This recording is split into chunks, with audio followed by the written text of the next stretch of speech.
You are not fit for to lead the country. আসলে এই বিষয়টি হলো এরকম, দেখেন তার কিন্তু আক্ষেপ রয়েছে। তিনি আজকে আহত হয়ে হাসপাতালের বিছানায় কাতরাচ্ছে। এখনো পর্যন্ত সরকারের কোনো প্রতিনিধি ফারুক হাসানকে দেখতে আসেনি। স্বাভাবিকভাবে এই গণ অভ্যুত্থানে ফারুক হাসান এবং গণ অধিকার পরিষদের ভূমিকা আপনারা জানেন।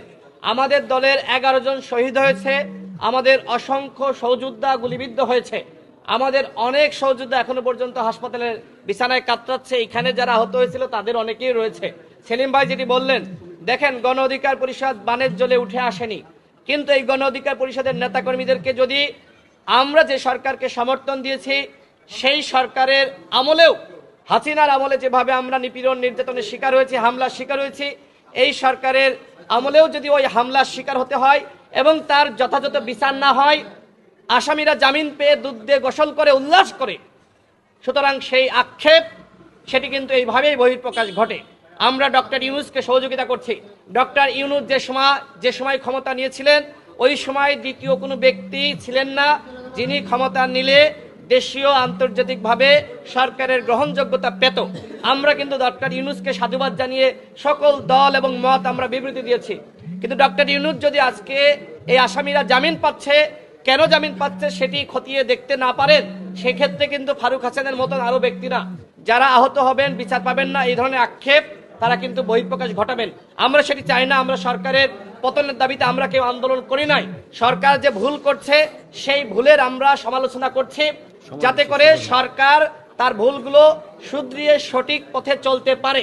সরকার রাষ্ট্র সংস্কার করতে চায়, আমরাও রাষ্ট্র সংস্কারের পক্ষে রয়েছে, কিন্তু রাষ্ট্র সংস্কারের নামে আপনারা যদি কালক্ষেপণ করেন, এইভাবে আপনারা যারা হামলা মামলার শিকার হচ্ছে আপনারা সেটির বিচার না করেন, তাহলে মানুষ কিন্তু মনে করবে রাষ্ট্র সংস্কারের নামে আপনারা গাল গল্প করছেন। আমরা গাল গল্প শুনতে চাই না।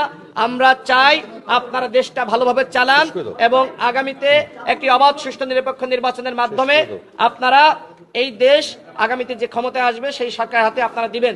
কিন্তু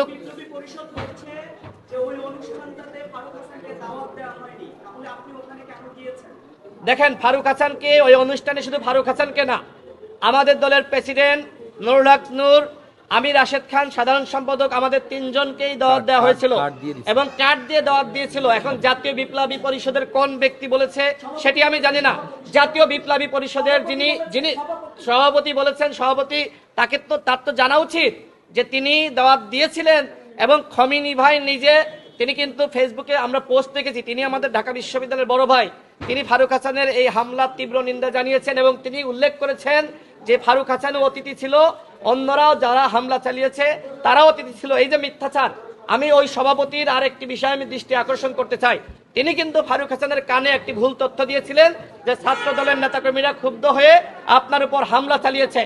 তাৎক্ষণিকভাবে কিন্তু আমরা তথ্য প্রমাণ পেয়েছি ছাত্র দলের কোনো অস্তিত্ব সেখানে ছিল না, ছাত্র দলের একজন কর্মীও সেখানে ছিল না। এই যে যুগবাদ আন্দোলনের মধ্যে সম্পর্ক নষ্ট করার জন্য একটি ষড়যন্ত্র। আমি জাতীয় বিপ্লবী পরিষদের অন্যান্য নেতাকর্মীদেরকে বলবো যে সভাপতি তিনি বলেছেন যে ফারুক হাসানকে দাওয়াত দেয়নি, এই যে বিভ্রান্তি তিনি তৈরি করলেন, একই সাথে ছাত্র দলের উপরে দায় চাপাচ্ছেন, এইটা তিনি কেন করছেন তারও কিন্তু জবাবদিহিতা আমি মনে করি তাকে গ্রেপ্তার করার মাধ্যমে সেই জবাবদিহিতা আমি মনে করি দেওয়া দরকার। তাকে গ্রেপ্তার করলে আসলে বেরিয়ে আসবে যে এই ঘটনার সাথে তিনিও জড়িত আছেন কিনা।